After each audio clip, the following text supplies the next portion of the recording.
Se burlaron de mí.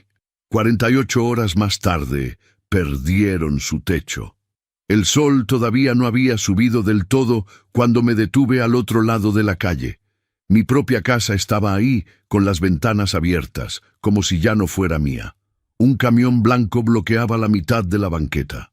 2 hombres descargaban muebles sin ningún cuidado, como si fueran basura. La puerta principal estaba abierta. Ya no tenía cerradura. Ricardo gritaba en medio de la confusión, con el teléfono pegado a la oreja, nervioso, sudando. Karina lloraba sentada en la banqueta, apretando una bolsa llena de papeles arrugados. Y en medio de todo eso, Jimena abrazaba su muñeca contra el pecho, sin entender por qué estaban sacando su cama de la casa. Nadie me vio. Nadie esperaba que yo estuviera ahí. El empleado de la inmobiliaria hablaba firme. La orden es clara. Tienen que desalojar hoy. Ricardo perdió el control. Esto no puede ser. Esa casa es nuestra. Respiré hondo. Recordé todas las veces que se rieron de mí en esa misma sala. Cada broma. Cada silencio de mi hija. Saqué el celular del bolsillo. Ahí seguía un mensaje viejo de Ricardo, enviado hacía 3 semanas, todavía abierto.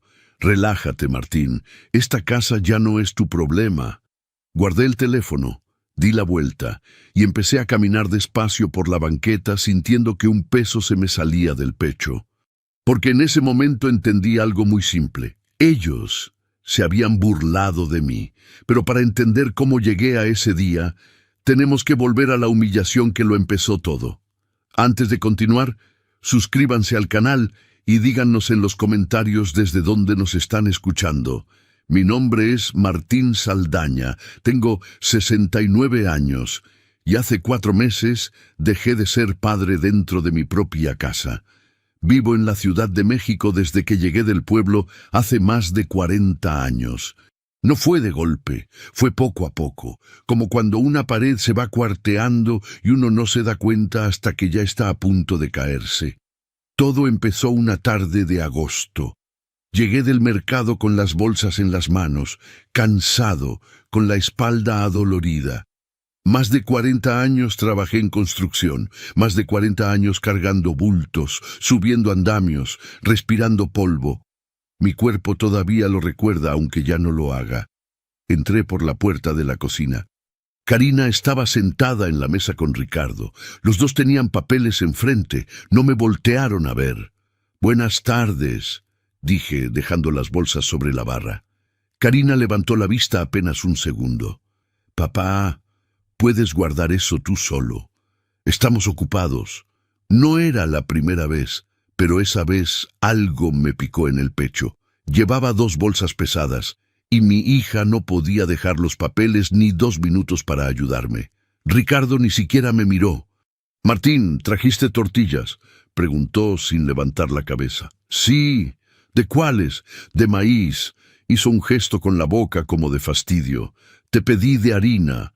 No me había pedido nada. Yo compré lo que siempre comprábamos, pero no dije nada. Solo empecé a guardar las cosas en el refrigerador, sintiendo cómo el silencio se hacía más pesado. Jimena entró corriendo desde la sala. Traía su mochila del colegio y una sonrisa enorme. «Abuelo, ¿me ayudas con la tarea de matemáticas?». Me agaché para verla a los ojos. Jimena siempre fue mi razón para aguantar. «Claro, mi cielo, dame un momento y...». «No», interrumpió Karina tajante. «Jimena, tu abuelo no sabe de esas cosas. Mejor espérate a que tu papá termine». Jimena bajó la mirada. Yo me quedé ahí, agachado, con las rodillas tronándome, sintiendo que algo se me rompía por dentro. No dije nada. Me levanté despacio y terminé de guardar las compras. Esa noche, durante la cena, Ricardo empezó con sus bromas. Siempre lo hacía, siempre enfrente de todos, como si fuera parte natural de la conversación. «Oye, Martín, ¿ya te llegó tu pensión este mes?». Lo dijo masticando, con esa sonrisa que nunca me gustó. «Sí», respondí cortando un pedazo de pollo. «¿Cuánto te dan?». «Como 5,000 pesos». «6,200. dije sin mirarlo. Se rió. Esa risa corta, burlona. 6.200 pesos al mes. Por más de 40 años de trabajo. Qué triste, ¿no? Karina no dijo nada. Solo siguió comiendo. Jimena me miraba con esos ojos grandes, llenos de preguntas que no sabía hacer. Bueno, continuó Ricardo recargándose en la silla. Al menos aquí no pagas renta. Imagínate si tuvieras que vivir solo con eso. Tragué el bocado. Me ardía la garganta. Esta es mi casa, dije despacio. Ricardo levantó las cejas como sorprendido. Claro, Martín, tu casa. Pero ya sabes cómo están las cosas. Karina y yo la mantenemos. Pagamos los servicios, la comida, todo. Tú solo vives aquí. Dejé el tenedor sobre el plato. El ruido del metal contra la cerradura resonó en el silencio. Karina seguía sin decir nada. No me defendió, no lo calló. Simplemente apartó la mirada. Esa fue la primera vez que sentí que ya no era bienvenido en mi propia casa. Pero no fue la última. 3 días después, Ricardo llegó con un amigo suyo, un tipo joven, trajeado, con portafolio. Se sentaron en la sala como si yo no existiera. Yo estaba en el sillón viendo las noticias. Ni siquiera me saludaron. Este es el lugar, dijo Ricardo señalando alrededor. 120 metros cuadrados, 3 recámaras, bien ubicada. Vale fácil 2 millones de pesos, ¿no crees? El amigo asentía, tomando notas. Por lo menos, en esta zona, 2.200.000, tal vez más. Mi corazón empezó a latir más rápido. Apagué la televisión. ¿De qué hablan?, pregunté. Ricardo me volteó a ver como si acabara de recordar que yo estaba ahí. Nada, Martín. Pláticas de negocios, no te preocupes. Esta casa es mía, dije, sintiendo cómo se me apretaba el pecho. No está en venta. Ricardo sonrió. Esa sonrisa que yo ya conocía. Relájate. Nadie dijo que estuviera en venta. Solo estábamos viendo opciones. Por si algún día, ya sabes. No terminó la frase. No hacía falta. Esa noche no pude dormir. Me quedé sentado en la orilla de mi cama, mirando las paredes que yo mismo había pintado 30 años atrás. La casa que compré con el sudor de más de 40 años de trabajo. La casa donde nació Karina. La casa donde murió mi esposa. Y ahora ellos hablaban de venderla como si yo ya no estuviera. Al día siguiente, Karina entró a mi cuarto sin tocar. «Papá, necesitamos hablar». Me senté en la cama. Ella se quedó parada con los brazos cruzados. «Ricardo y yo hemos estado pensando», empezó, sin mirarme a los ojos. «Esta casa es muy grande para ti, y tú ya no puedes mantenerla. Nosotros pagamos todo. Los impuestos, el agua, la luz, todo. Yo pago mi parte», dije, aunque sabía que 6.200 pesos no cubrían ni la mitad. «No es suficiente, papá, y tú lo sabes». Me quedé callado, porque tenía razón. Mi pensión no alcanzaba, pero esta era mi casa. Era lo único que me quedaba. «¿Qué quieres que haga?», pregunté, sintiendo que la voz se me quebraba. Karina suspiró. «Queremos que firmes unos papeles, para que la casa quede a mi nombre. Así podemos venderla más adelante si hace falta. Pero tú te quedas viviendo aquí. Nada cambia. Nada cambia». Esa frase se me quedó grabada. «No voy a firmar nada», dije mirándola directo. Por primera vez Karina me sostuvo la mirada, y lo que vi ahí me dolió más que todas las palabras de Ricardo juntas. No era enojo, era desprecio, el desprecio de alguien que ya se había convencido de que yo estorbaba. «Está bien, papá, tú decides, pero piensa en Jimena, piensa en nosotros, no seas egoísta». Salió del cuarto y cerró la puerta con fuerza. Me quedé ahí solo, sintiendo cómo todo se me desmoronaba.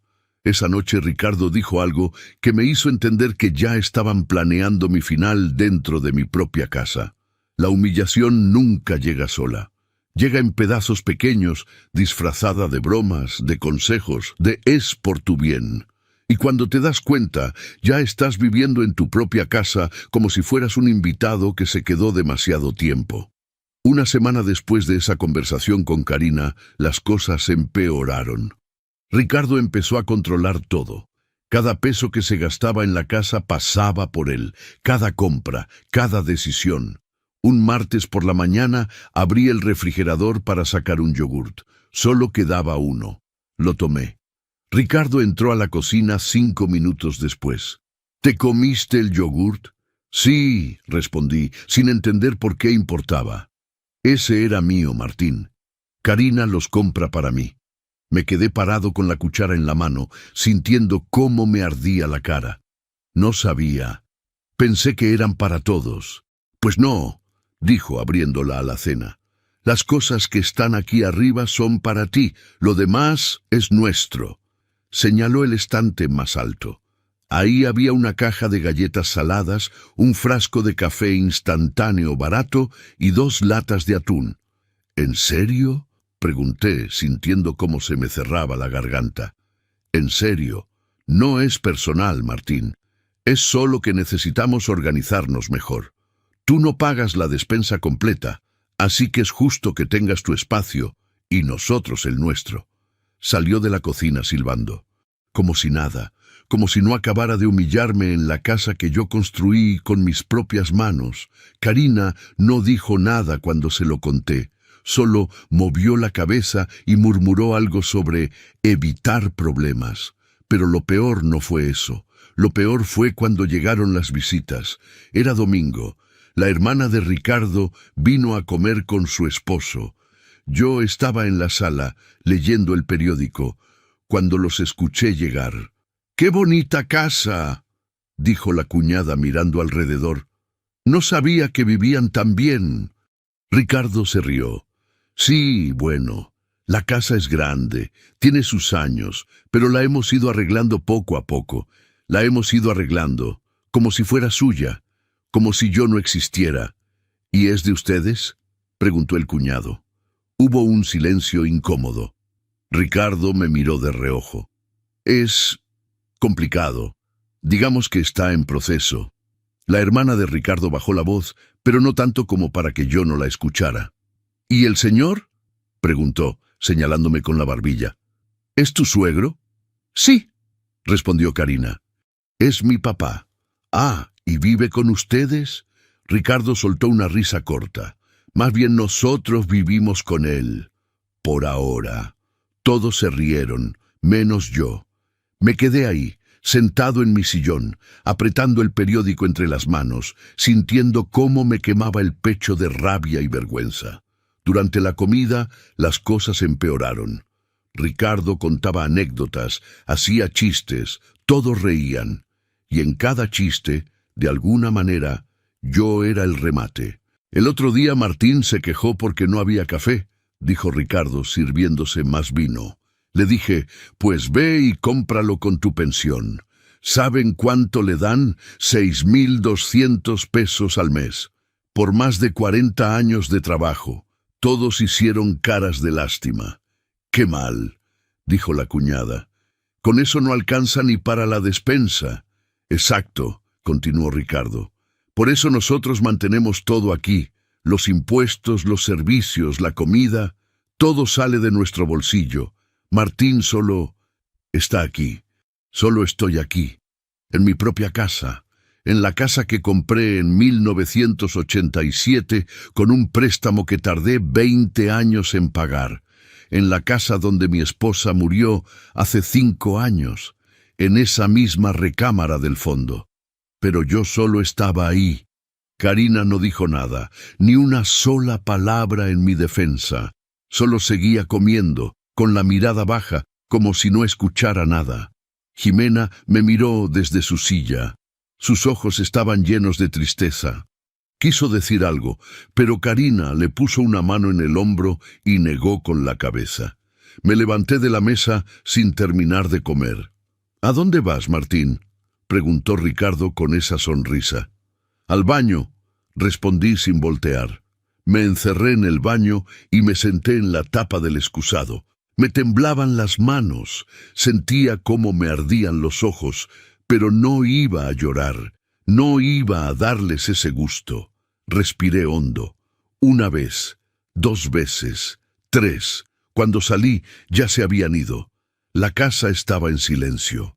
Ricardo y Karina estaban en su cuarto. Jimena jugaba sola en la sala. Me senté junto a ella. No dije nada, solo la vi jugar con su muñeca. «Abuelo», susurró sin mirarme. «¿Por qué papá dice esas cosas?» No supe qué responder. «No sé, mi cielo. Yo creo que eres muy valiente. Mi maestra dice que trabajar más de 40 años es ser muy fuerte». Se me quebró algo por dentro. La abracé y le di un beso en la frente. «Gracias, Jimena». Esa noche no pude dormir otra vez. Me quedé sentado en la orilla de mi cama, mirando las sombras en el techo, y entonces escuché voces. Venían del cuarto de Karina y Ricardo. Hablaban bajo, pero las paredes eran delgadas. «Ya casi está listo», decía Ricardo. «El abogado dice que con su firma podemos hacer el traspaso en menos de un mes». «¿Y si no quiere firmar?», preguntó Karina. «Va a firmar. No tiene opción. ¿A dónde va a ir? ¿Con quién? No tiene nada. Ni dinero, ni amigos. Solo nos tiene a nosotros». Hubo un silencio. Después, la voz de Karina. «¿Y después qué? Después vendemos. Yo ya tengo 3 compradores interesados. Uno ofreció 2.100.000 pesos, en efectivo. ¿Y mi papá?». Ricardo se rió. Una risa baja, oscura. «Tu papá va a tener que buscar otro lugar, o podemos meterlo en un asilo.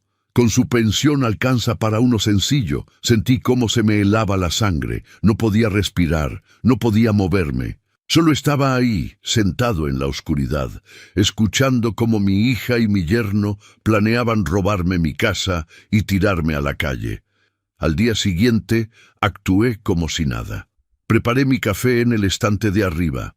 Comí mis galletas saladas. No dije nada. Pero cuando Karina salió a dejar a Jimena en la escuela, Ricardo se acercó a mí. «Martín, necesito que me hagas un favor». «¿Qué favor?», pregunté sin mirarlo. «Necesito que firmes unos papeles. Es para un trámite del predial. Nada importante». Me volteé a verlo. Tenía los papeles en la mano. Sonreía. «No voy a firmar nada», dije. La sonrisa no se le borró. «No te preocupes, Martín. Esto ya está casi resuelto». Yo aún no sabía a qué se refería. Ricardo estaba demasiado confiado. Se le notaba en la cara, en la forma de caminar, en esa sonrisa que ya no se molestaba en esconder. Los siguientes días fueron extraños, demasiado tranquilos. Ricardo ya no hacía bromas. Karina ya no me evitaba. Incluso me saludaban con más amabilidad, como si de repente hubieran recordado que yo existía.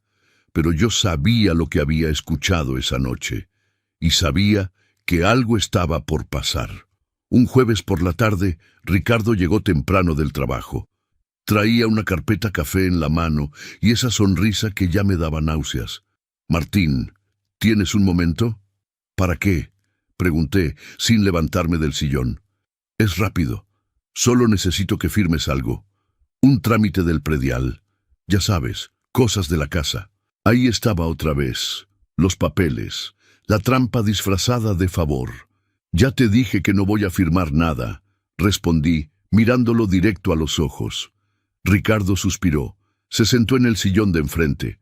Dejó la carpeta sobre la mesa de centro. «Mira, Martín, sé que has estado incómodo últimamente, y lo entiendo, de verdad. Por eso quiero que esto quede claro desde ahorita». Abrió la carpeta. Sacó varios documentos.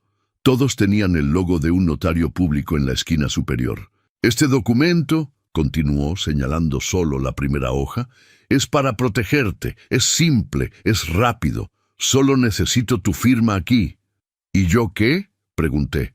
«¿Dónde quedo yo?». «Tú te quedas viviendo aquí.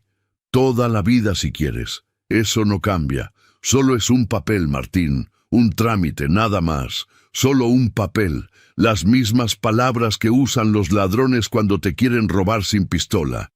«No», dije cruzándome de brazos. «Esta casa es mía, y va a seguir siendo mía hasta que yo muera». Ricardo dejó de sonreír. Se inclinó hacia adelante con los codos en las rodillas. «¿Hasta que mueras?», repitió, bajando la voz. «¿Y después qué? ¿Sabes cuánto cuesta un funeral, Martín? ¿Sabes cuánto cuestan los trámites, los papeles, el entierro? Más de 100,000 pesos. ¿Tienes esa cantidad guardada?». No dije nada, porque no la tenía. «Exacto», continuó. «No tienes nada. Si te pasa algo mañana, Karina va a tener que sacar ese dinero de su bolsillo. Y encima va a tener que pelear con Hacienda, con el predial, con todo. ¿Es eso lo que quieres? ¿Dejarle ese problema a tu hija?».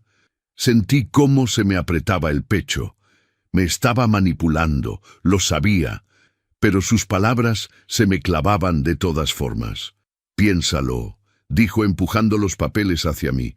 «Solo firma aquí». Y ya. Todo sigue igual. Miré los papeles. Eran muchas hojas, letras pequeñas, palabras que no entendía: cesión de derechos, traspaso de dominio, fideicomiso testamentario. «Dame tiempo», dije finalmente. «Déjame leer esto con calma». Ricardo sonrió otra vez, pero esta vez la sonrisa era distinta. Era la sonrisa de alguien que ya ganó. «Claro, Martín, tómate tu tiempo, pero no te tardes mucho. El notario solo puede atendernos esta semana». Se levantó y salió de la sala. Yo me quedé ahí, con los papeles en las manos, sintiendo cómo me temblaban los dedos. Esa noche no dormí. Leí cada palabra de esos documentos, una y otra vez. Y entre más leía, más me daba cuenta de lo que querían hacerme. No era un trámite del predial, era una cesión total de la propiedad. Si firmaba esos papeles, la casa pasaba directamente a nombre de Karina, sin condiciones, sin protección para mí. Yo quedaría viviendo ahí por buena voluntad de ellos, y cuando quisieran podían echarme. Al día siguiente, Ricardo me presionó otra vez. «¿Ya leíste los papeles?». «Sí». «¿Y?». «No voy a firmar». Se le endureció la cara. Por primera vez vi rabia en sus ojos. «¿Por qué eres tan necio, Martín? ¿Por qué te aferras tanto a esta casa? Ya no puedes mantenerla. Ya no puedes hacer nada solo. Acepta la realidad. La realidad es que esta casa es mía», respondí levantándome. «Y no voy a regalársela a nadie». Ricardo se acercó a mí, demasiado cerca. «Escúchame bien, viejo. Esta casa no vale nada con tu nombre, pero con el nombre de Karina vale 2 millones de pesos. 2 millones. ¿Entiendes lo que eso significa? Significa que podemos venderla, comprar algo mejor, invertir. Pero tú, con tu terquedad, nos estás fregando a todos. Entonces fréguense», dije, mirándolo sin parpadear. «Pero no con mi casa». Se quedó callado. Respiraba fuerte, como toro antes de embestir, pero no dijo nada más. Solo tomó los papeles y salió dando un portazo. Karina entró 2 minutos después. «¿Qué hiciste, papá?», me preguntó con los ojos rojos. «No firmé». «¿Por qué? ¿Por qué nos haces esto?». «Yo no les estoy haciendo nada, Karina. Esta es mi casa y ustedes están tratando de robármela». «No te la estamos robando, solo queremos asegurar nuestro futuro, el futuro de Jimena». «¿Y mi futuro? ¿Ese no importa?». Se quedó callada. Miró hacia el piso y después, con una voz fría que no le conocía, dijo: «Tú ya no tienes futuro, papá. Solo tienes pasado». Salió del cuarto y yo me quedé ahí, sintiendo cómo esas palabras me atravesaban como cuchillos. Pero ellos cometieron un error que les costaría todo, porque esa misma tarde tomé una decisión. Salí de la casa con mi credencial del INE, mi escritura original y los recibos de predial y agua. Caminé 6 cuadras hasta llegar a la notaría pública número 14, la misma que aparecía en los papeles de Ricardo. Toqué el timbre. Una secretaria me atendió. «Buenas tardes. ¿Tiene cita?». «No, pero necesito hablar con el notario. Es urgente». Me hizo pasar. Esperé 20 minutos en una sala con sillas de piel y un olor a madera vieja. Cuando el notario salió, era un hombre mayor, de cabello blanco. lentes gruesos. Me extendió la mano. Buenas tardes. Soy el licenciado Medina. ¿En qué puedo ayudarlo? Le expliqué todo. Le mostré mi escritura. Le conté lo que Ricardo quería que firmara. El notario leyó los documentos con atención. Después me miró con una expresión que no pude descifrar. Señor Saldaña, si usted firma esto, pierde la casa. Completamente, sin protección legal alguna. Lo sé. ¿Y usted quiere firmar? No. Quiero saber si puedo hacer otra cosa. El notario se recargó en su escritorio. Juntó las manos. Hay opciones, pero necesito hacerle una pregunta antes. ¿Usted confía en su hija? Me quedé callado, porque la respuesta me dolía. No, dije finalmente. Ya no.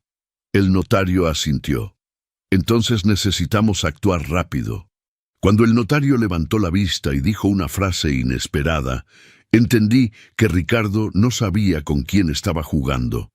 El notario se quitó los lentes y me miró con una seriedad que me hizo entender que lo que vendría no sería fácil. Señor Saldaña, su casa vale mucho más de lo que usted cree y mucho más de lo que su yerno le está diciendo. ¿Cuánto? Pregunté, sintiendo cómo se me aceleraba el corazón. El notario abrió una carpeta. Sacó unos mapas, unos papeles con números. Esta zona se ha revalorizado en los últimos 5 años. Su propiedad, con 120 metros de terreno, construcción sólida, bien ubicada, está valuada en 2.800.000 pesos, tal vez 3 millones en el mercado actual. Se me secó la boca. Ricardo me dijo que valía 2.100.000. Ricardo le mintió. Y no solo eso. Si usted firma los papeles que le mostró, él puede vender la casa sin su consentimiento. Y usted no recibiría ni un peso. Me quedé callado. Las manos me temblaban. ¿Qué puedo hacer?, le pregunté con la voz quebrada. El notario se inclinó hacia adelante.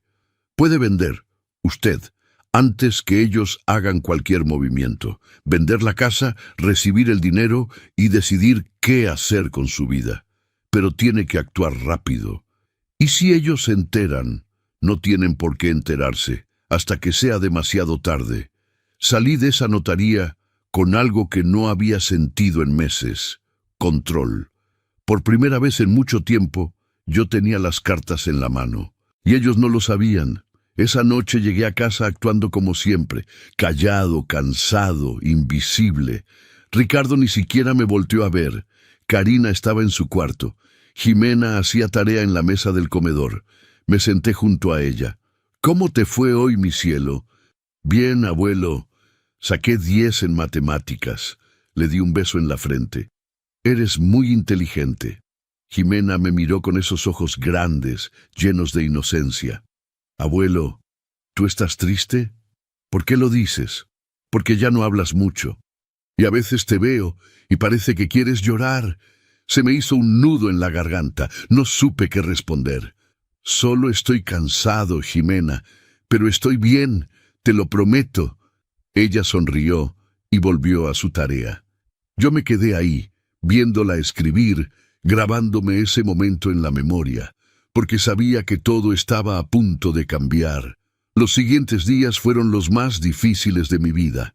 Actuar como si nada, comer en silencio, aguantar las burlas de Ricardo, ver cómo Karina me ignoraba. Todo eso, mientras yo planeaba algo que ellos nunca vieron venir. El lunes fui a ver a un abogado, no el de Ricardo, uno distinto. Un hombre joven, recomendado por el notario. Se llamaba licenciado Durán. Le conté todo, cada detalle, cada humillación, los papeles que querían que firmara, la conversación que escuché en la noche. El licenciado Durán tomaba notas sin interrumpirme. Cuando terminé, me miró con una expresión seria. Señor Saldaña, lo que están intentando hacer es despojo.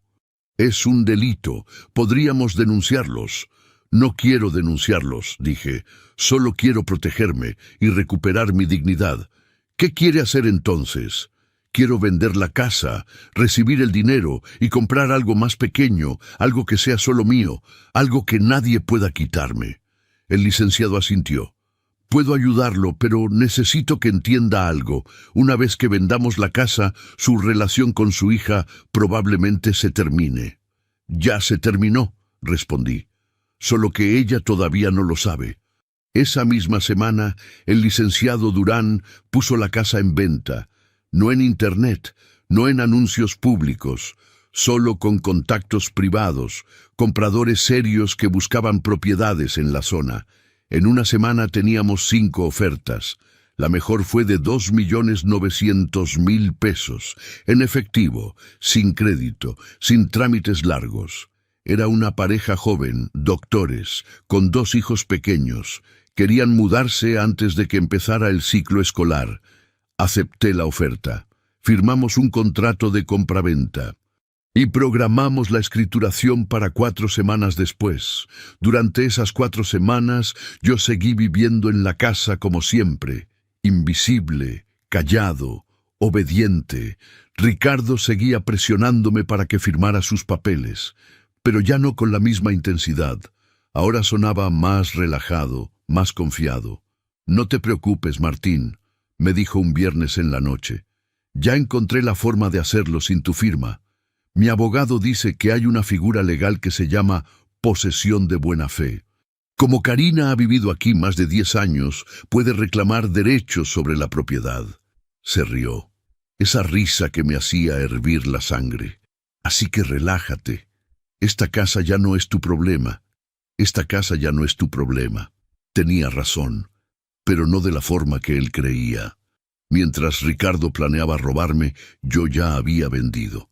Mientras Karina me ignoraba, yo ya había cobrado el cheque de 2.900.000 pesos. Mientras ellos se burlaban de mí, yo ya había comprado una casa nueva. Más pequeña, más sencilla, pero mía, completamente mía, y lo mejor de todo, la puse a nombre de Ximena, con un fideicomiso y usufructo vitalicio registrado ante notario que me garantizaba vivir ahí hasta mi muerte. Nadie podía tocarla, nadie podía venderla, nadie podía quitársela a mi nieta. Karina y Ricardo no recibirían ni un peso, ni de la venta, ni de mí, ni de nada. El licenciado Durán me explicó todo con paciencia. Cuando ellos reciban la notificación de desalojo, van a tener 15 días hábiles para desocupar. La ley es clara. Los nuevos dueños tienen todo el derecho de tomar posesión inmediata. Y si se niegan, entonces viene la policía y un juez, y los sacan por la fuerza. Sentí algo extraño en el pecho. No era felicidad, no era venganza. Era algo más profundo. Era justicia. La noche antes de la escrituración final, me senté en la sala, solo, con las luces apagadas, mirando cada rincón de esa casa que había sido mi vida entera. Recordé cuando la compré, recordé cuando nació Karina, recordé cuando mi esposa murió en esa recámara del fondo. Y también recordé cada humillación, cada burla, cada silencio de mi hija. No estaba triste, estaba en paz. Al día siguiente firmé la escritura. Los nuevos dueños pagaron. El dinero quedó depositado en mi cuenta y la notificación de desalojo fue enviada a la casa. La orden de ejecución se programó para 48 horas después de la notificación final. Cuando salí de la notaría, el sol estaba cayendo. Caminé despacio por la banqueta, sintiendo el peso del sobre con los documentos bajo el brazo. Al día siguiente firmé algo que cambiaría sus vidas, y ellos seguían riéndose de mí. El dinero llegó a mi cuenta un martes por la mañana, 2.900.000 pesos, en una sola transferencia, más dinero del que había visto junto en toda mi vida. Me senté en la banca del banco, mirando el comprobante que me acababan de dar. Las manos me temblaban, no de miedo, de algo que no había sentido en años, libertad. Más de 40 años trabajé para comprar esa casa, 20 años pagando el préstamo. Y ahora, en un solo día, todo ese esfuerzo se había convertido en números en una cuenta bancaria. Pero no era tristeza lo que sentía, era alivio. El gerente del banco me llamó a su oficina. Un hombre joven, de traje, con una sonrisa amable. «Señor Saldaña, es una cantidad considerable. ¿Tiene planes para ese dinero?» «Sí», respondí. «Voy a comprar una casa. ¿Y lo demás?» «Lo demás es para vivir tranquilo, para ya no depender de nadie». El gerente asintió. Me recomendó abrir una cuenta de inversión, algo que me diera rendimientos mensuales. Acepté. No entendía mucho de esas cosas, pero el licenciado Durán ya me había explicado que con ese dinero bien administrado podía vivir con más comodidad que con mi pensión. Salí del banco sintiendo que caminaba diferente, más derecho, más ligero. Esa misma tarde fui a ver la casa que había comprado. Era pequeña. 50 metros cuadrados, 2 recámaras, una cocina integral, un patio trasero con un árbol de limones. Estaba en una colonia más sencilla, lejos del bullicio del centro, pero tranquila, segura. La dueña anterior, una señora mayor que se mudaba con su hijo a Guadalajara, me recibió con café y galletas. «Es una casa humilde», me dijo, «pero tiene buenos cimientos y buenos vecinos». «Es perfecta», respondí, y lo era. No necesitaba más, no quería más, solo quería un lugar donde nadie pudiera humillarme, donde nadie me dijera que estaba de más. Pagué 800,000 pesos por esa casa, en efectivo, sin crédito, sin deudas. El licenciado Durán se encargó de todo el papeleo, y cuando llegó el momento de firmar la escritura me detuvo. «Señor Saldaña, ¿está seguro de lo que va a hacer?» «Completamente. Una vez que pongamos la casa a nombre de su nieta, usted no podrá venderla, ni modificarla, solo tendrá el derecho de vivir ahí hasta su muerte. Eso es exactamente lo que quiero». El notario preparó el fideicomiso. La casa quedaría a nombre de Jimena García Saldaña, menor de edad, con un usufructo vitalicio registrado ante notario a favor de Martín Saldaña. Eso significaba que yo podía vivir ahí el resto de mi vida, pero no podía venderla. Y cuando yo muriera, la casa sería completamente de Jimena. Nadie más, ni Karina, ni Ricardo, nadie. «¿Y si Karina quiere reclamar algo?», pregunté. El notario negó con la cabeza. «No puede. Legalmente, usted vendió su propiedad anterior y compró esta. Es una operación completamente legal, y al ponerla a nombre de su nieta menor de edad, con usted como usufructuario, está protegida de cualquier reclamación». Firmé los papeles sintiendo algo que no había sentido en meses. Orgullo. No estaba dejándole nada a Karina, porque ella ya había elegido su camino, pero le estaba dejando todo a Jimena, a la única persona en esa familia que todavía me veía como ser humano. Esa noche volví a la casa grande, la que ya no era mía, la que en 48 horas tendría nuevos dueños. Ricardo estaba en la sala viendo televisión, tenía una cerveza en la mano. Me vio entrar y ni siquiera me saludó. «¿Dónde andabas, Martín?», preguntó sin voltear. «En la calle», respondí. «Ah, bueno. Karina dejó tu cena en el refrigerador. Arriba, en tu estante, en tu estante».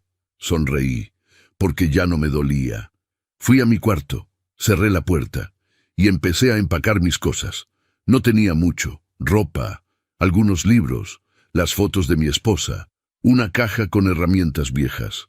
Todo cabía en 3 maletas. Mientras empacaba, escuché voces en la sala. Ricardo hablaba por teléfono, fuerte, emocionado. «Te digo que ya está listo, compadre. La casa va a quedar a nombre de Karina antes de que termine el mes. Y en cuanto eso pase, la vendemos.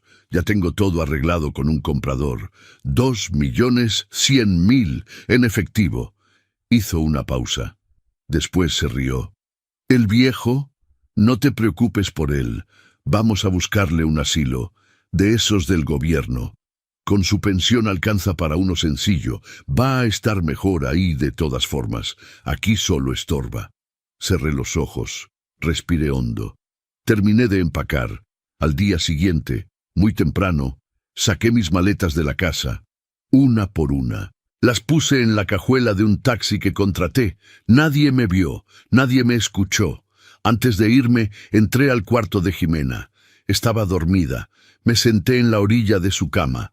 Le acomodé el cabello. Le di un beso en la frente.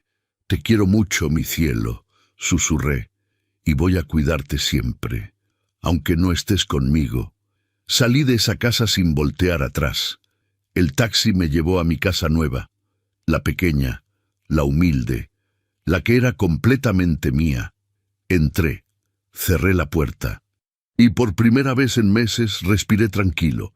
Me senté en el sillón de la sala, vacío todavía, sin muebles, sin nada, pero era mío. Saqué mi celular. Tenía 2 mensajes. El primero era del licenciado Durán. Notificación enviada. Llegarán mañana a las 8 a.m. El segundo era de Ricardo. «Martín, ¿dónde estás? Karina dice que tus cosas no están. ¿Te fuiste? Llámame». No respondí. Solo apagué el teléfono. Me quedé ahí, sentado en el silencio de mi nueva casa, sintiendo cómo la paz me llenaba el pecho. Karina y Ricardo no recibirían nada, ni un peso de la venta, ni una explicación de mi parte, nada. Lo único que recibirían sería una notificación legal diciéndoles que tenían 15 días hábiles para salir de una casa que ya no era de nadie de la familia. Y después de impuestos y gastos notariales, todavía me quedaban poco más de 2.100.000 pesos en el banco, generando intereses mensuales, más mi pensión de 6.200 pesos. Por primera vez en años no tenía que preocuparme por nada. Cerré los ojos y sonreí, pero aún faltaba algo, y ellos no tenían idea del golpe que estaba a punto de llegar. La notificación llegó un miércoles a las 8 de la mañana. Yo no estaba ahí para verlo. Pero el licenciado Durán me contó cada detalle después. Un notificador judicial tocó la puerta. Ricardo abrió en pijama, con el pelo revuelto, todavía con sueño. El hombre le extendió un sobre amarillo. «Notificación de desalojo. Firme de recibido, por favor». Ricardo lo miró sin entender. Tomó el sobre, lo abrió ahí mismo, en la puerta. Leyó la primera línea, después la segunda. Su cara cambió. Primero confusión, después pánico. «¿Qué es esto?», preguntó con la voz quebrada. «Tiene que haber un error». «No hay error, señor. La propiedad fue vendida legalmente. Los nuevos dueños toman posesión en 15 días hábiles. Tienen ese plazo para desalojar. Pero esta casa no está en venta. Es de mi suegro». El notificador sacó una copia de la escritura. Era de su suegro. Ahora es de los señores Ramírez Ochoa. Está todo en orden. Firme aquí, por favor. Ricardo firmó con la mano temblorosa. El notificador se fue, y él se quedó parado en la puerta con el sobre en las manos sin poder creerlo. Karina salió de la recámara. «¿Qué pasa? ¿Quién era?». Ricardo no respondió. Solo le pasó el papel. Karina leyó, y después gritó. Un grito que se escuchó hasta la calle. «No puede ser, no puede ser, mi papá no haría esto». «Tu papá ya lo hizo», dijo Ricardo dejándose caer en el sillón. Nos jodió completamente. Llamaron a mi celular, 1 vez, 2 veces, 10 veces. Yo no contesté. Solo veía la pantalla iluminarse con el nombre de Karina una y otra vez. Después llegaron los mensajes. «Papá, ¿qué hiciste? Papá, llámame, por favor. Papá, esto es un error. Tiene que ser un error. ¿Dónde estás? Papá, no puedes hacernos esto. Tenemos una niña». Leí cada mensaje, uno por uno, sin responder ninguno. Me senté en mi nueva sala, en el sillón que acababa de comprar. Un sillón sencillo, color café, cómodo. Tomé un café. Miré por la ventana. El árbol de limones se movía con el viento, y me sentí bien, realmente bien. Mientras tanto, en la casa grande, en la que ya no era mía, el caos explotaba. Ricardo llamó al notario que él había contratado. El hombre revisó todo, y después le dio la noticia que no quería escuchar. Todo está en orden, la venta es legal, su suegro tenía todo el derecho de vender, y usted no tiene ningún recurso legal. ¿Cómo que no? Vivimos aquí, tenemos derechos. No si no son dueños, y no lo son. Su suegro era el único titular de la propiedad. Él vendió. Ustedes tienen que salir. Ricardo colgó el teléfono. Se quedó mirando la pared. Karina lloraba en el sillón con la cara entre las manos. ¿Qué vamos a hacer?, preguntó entre sollozos. ¿Dónde vamos a vivir? No sé, respondió Ricardo con la voz apagada. No sé. Esa noche fueron a buscarme. Tocaron en todas las casas de mis conocidos. En la de mi compadre Jesús, en la de mi vecina Doña Socorro, en el taller donde trabajé por años. Nadie sabía dónde estaba, porque yo no le había dicho a nadie. Karina dejó un último mensaje en mi buzón. Su voz sonaba rota, desesperada. Papá, sé que te portamos mal, sé que Ricardo se pasó, pero por favor, hablemos, no nos hagas esto. Piensa en Jimena, ella te necesita, nosotros te necesitamos. Por favor, papá, por favor. Escuché ese mensaje 3 veces, y cada vez me dolía menos, porque no estaba castigando a Jimena. Jimena tenía una casa a su nombre, una casa que nadie le podría quitar. Estaba protegida, más protegida que nunca. A quien estaba castigando era a ellos, a los que me humillaron, a los que quisieron robarme, a los que planearon tirarme en un asilo. Los días siguientes fueron una cuenta regresiva. 15 días, 14 días, 13 días. Ricardo buscaba desesperado un lugar para vivir, pero con los precios de renta en la ciudad no encontraba nada que pudieran pagar. Todo estaba muy caro, todo pedía depósito, todo requería aval. Karina llamó a sus amigas, a sus primas. Nadie podía ayudarlos, nadie tenía espacio, nadie quería meterse en problemas. 7 días, 6 días, 5 días. Ricardo trató de negociar con los nuevos dueños. Les ofreció dinero para quedarse un mes más, 2 meses, lo que fuera. Los nuevos dueños dijeron que no, tenían prisa. Sus hijos empezaban clases en 2 semanas. Necesitaban mudarse ya. 4 días, 3 días, 2 días. Karina empezó a empacar, llorando, maldiciendo, preguntándose cómo su padre pudo hacerles eso. Ricardo, en cambio, dejó de gritar, dejó de buscar soluciones. Solo se sentaba en la sala, con la mirada perdida, fumando un cigarro tras otro. La noche antes del desalojo, Jimena preguntó por mí. «Mami, ¿dónde está el abuelo?» «No sé, mi amor. ¿Por qué se fue?» Karina no supo qué responder. Solo la abrazó y lloró. Yo, mientras tanto, dormía tranquilo en mi cama nueva, en mi casa nueva, en mi vida nueva. Había comprado muebles sencillos.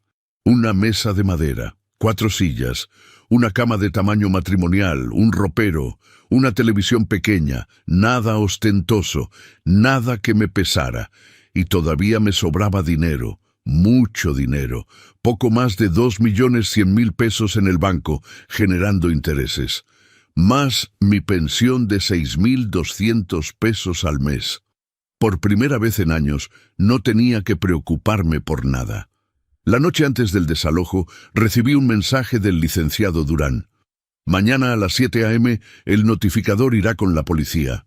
Los nuevos dueños tomarán posesión a las 8 a.m. ¿Quiere estar presente? Respondí, no necesito verlo. Pero mentía. Sí necesitaba verlo. No para burlarme, no para gritarles, solo para cerrar ese capítulo, para ver con mis propios ojos que todo había terminado. Puse mi alarma a las 6 de la mañana. Me dormí sintiendo algo extraño. No era felicidad, no era venganza, era algo más profundo, era justicia. El mensaje llegó a las 6:43 de la mañana. Solo decía, hoy. Llegué a las 7:30 de la mañana. Me paré del otro lado de la calle, medio escondido detrás de un poste de luz. Nadie me vio. Nadie esperaba que yo estuviera ahí. El camión blanco ya estaba estacionado, bloqueando media banqueta. Dos hombres de overol descargaban cajas de cartón vacías. La patrulla de policía esperaba unos metros atrás, con las luces apagadas. La puerta de la casa estaba abierta. Alcancé a ver a Karina adentro, corriendo de un lado a otro con una bolsa de plástico en las manos. Ximena estaba sentada en las escaleras de la entrada, abrazando su muñeca, con los ojos rojos de tanto llorar. Ricardo salió cargando una caja. La aventó dentro del camión sin cuidado. Gritaba por el teléfono. «Te digo que no tengo más tiempo. Necesito ese departamento hoy, hoy». El empleado de la inmobiliaria, un hombre joven con camisa blanca y portafolios, revisaba unos papeles junto a los nuevos dueños. La pareja de doctores, él con lentes, ella embarazada. Los dos miraban la casa con una mezcla de emoción y pena ajena. Un policía se acercó a Ricardo. «Señor, tiene hasta las 8 para terminar. Después de eso, lo que quede adentro se considera abandonado». Ricardo lo miró con odio. «¿Abandonado? Estas son nuestras cosas. No pueden hacer esto». «Sí podemos», respondió el policía, con voz calmada pero firme. «La orden judicial es clara. A las 8 en punto esta propiedad pasa a sus nuevos dueños. Usted puede llevarse lo que pueda. Lo demás se queda». Ricardo aventó el teléfono al piso. La pantalla se rompió. Él no lo recogió. Solo se quedó ahí parado, con las manos en la cabeza, respirando fuerte. Karina salió cargando 2 maletas. Tropezó en el escalón. Las maletas se abrieron.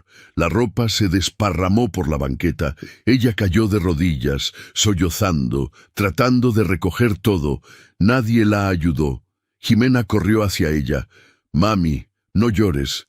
Por favor, no llores». Pero Karina no podía parar.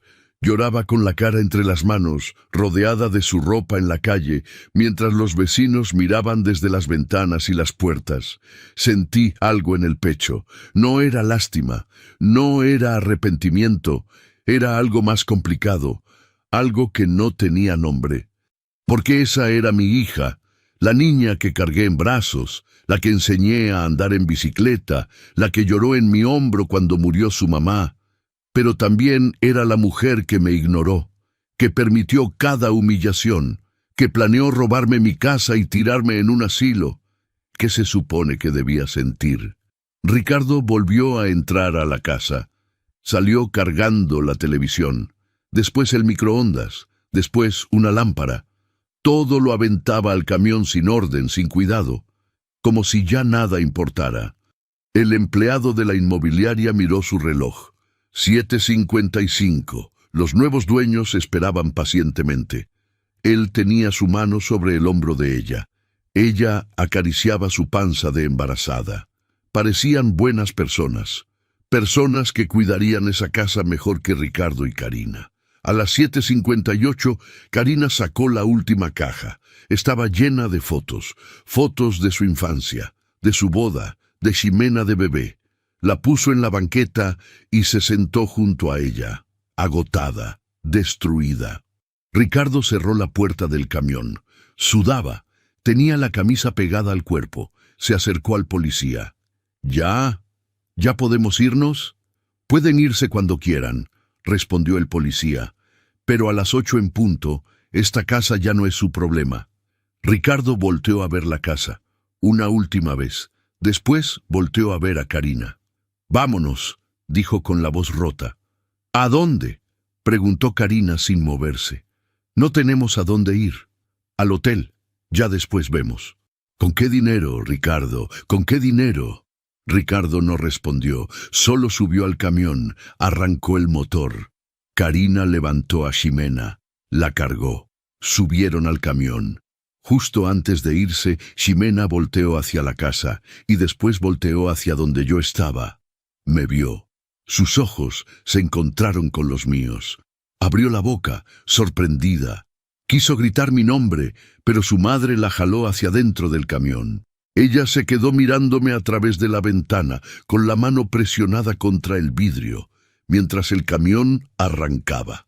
El camión arrancó.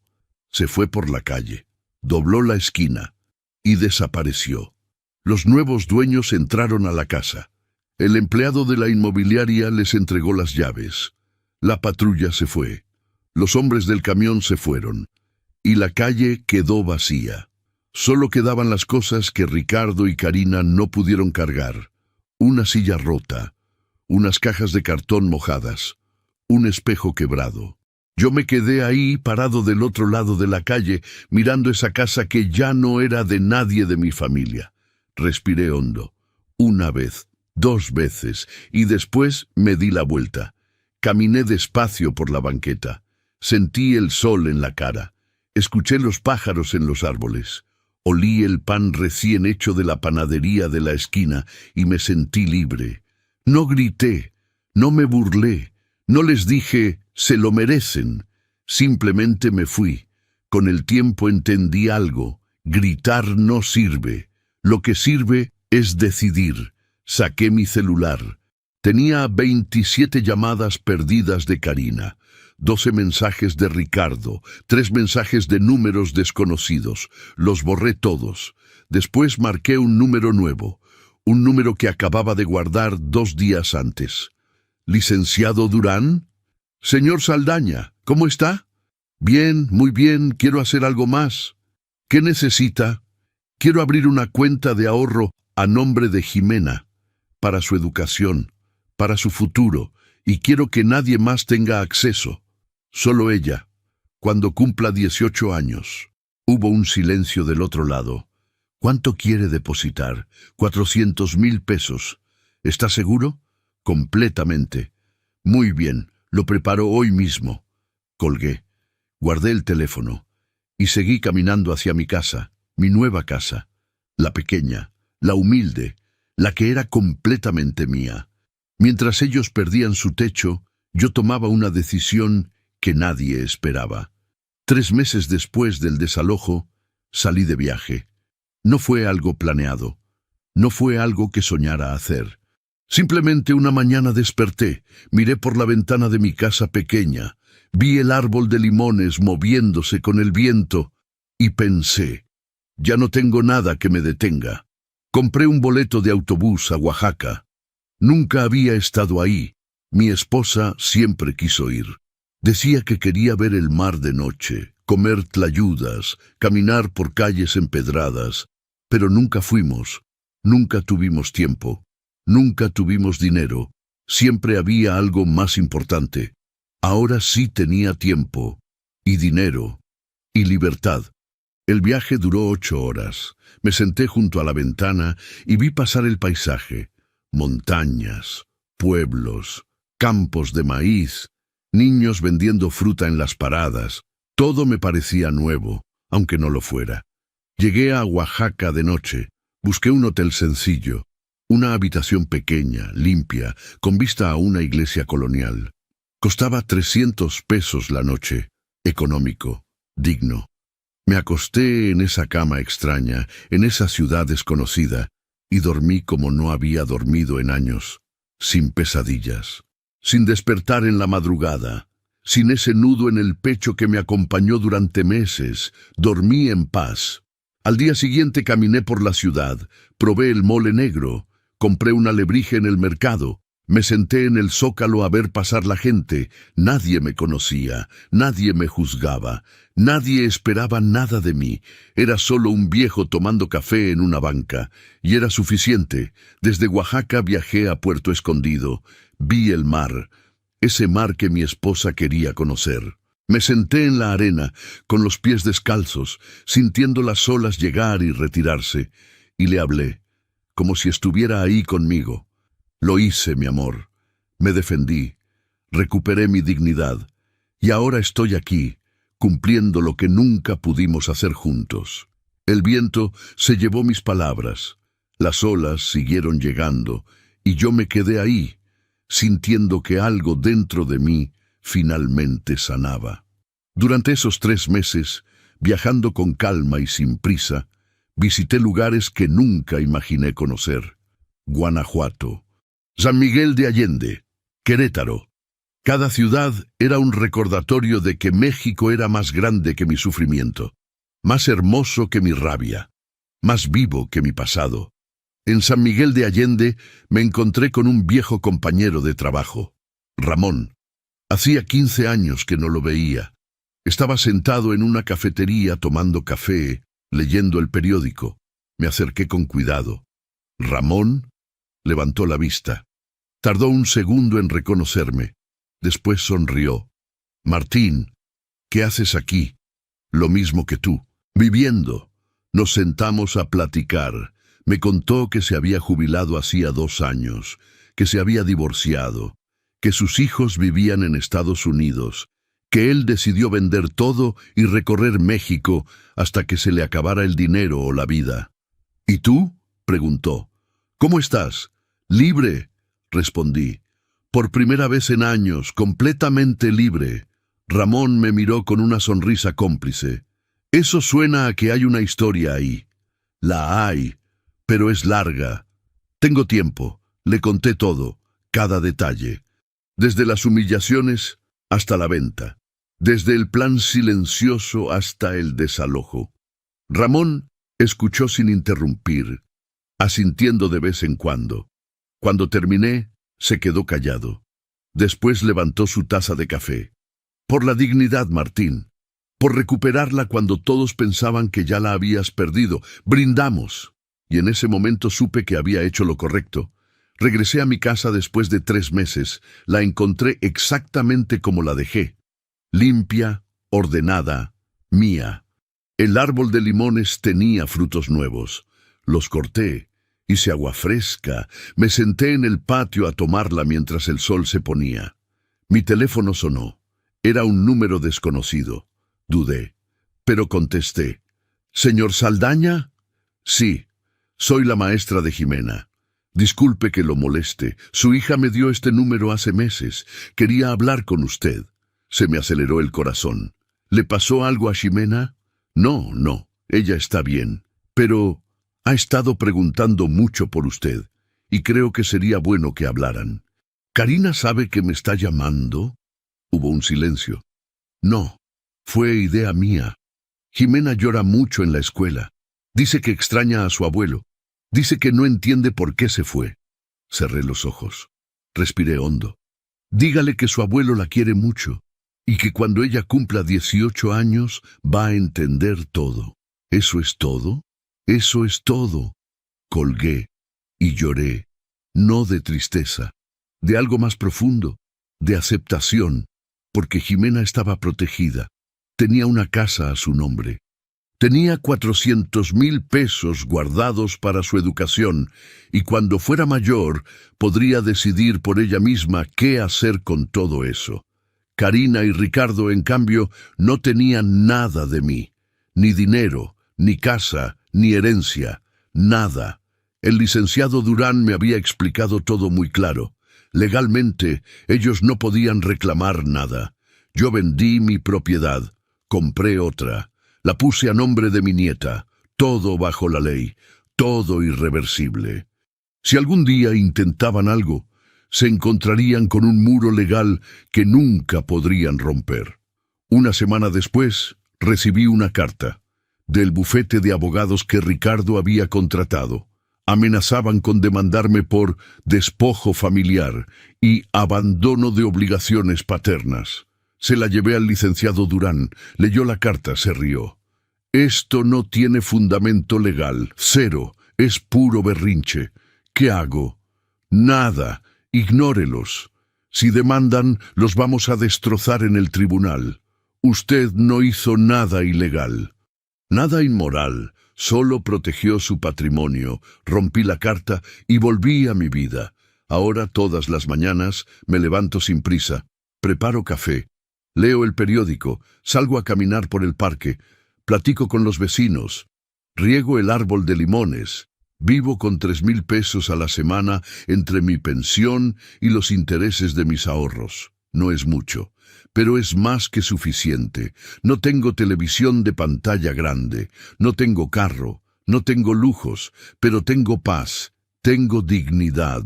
Tengo mi nombre en una escritura que nadie me puede quitar, y eso vale más que cualquier otra cosa. A veces pienso en Karina. Me pregunto cómo estará, dónde vivirá. si habrá entendido lo que hizo. Pero no la busco, no la llamo, no le explico nada, porque algunas lecciones solo se aprenden en silencio. Hace 2 semanas, caminando por el mercado, vi a Ricardo. Estaba comprando verduras. Se veía más viejo, más delgado, más cansado. Nuestras miradas se cruzaron por un segundo. Él bajó la vista. Yo seguí caminando. No sentí rabia, no sentí triunfo, solo sentí nada. Y eso era exactamente lo que necesitaba sentir. Anoche, sentado en mi patio, mirando las estrellas, recordé algo que mi esposa me dijo una vez. La venganza más grande es vivir bien sin ellos. Tenía razón. No me vengué con gritos, me vengué con decisiones. Gracias al canal Venganza con el Abuelo por permitirme contar lo que muchos callan. Si esta historia te tocó, suscríbete, activa la campanita y cuéntame en los comentarios. ¿Tú qué harías frente a una traición familiar? Gracias por escucharme.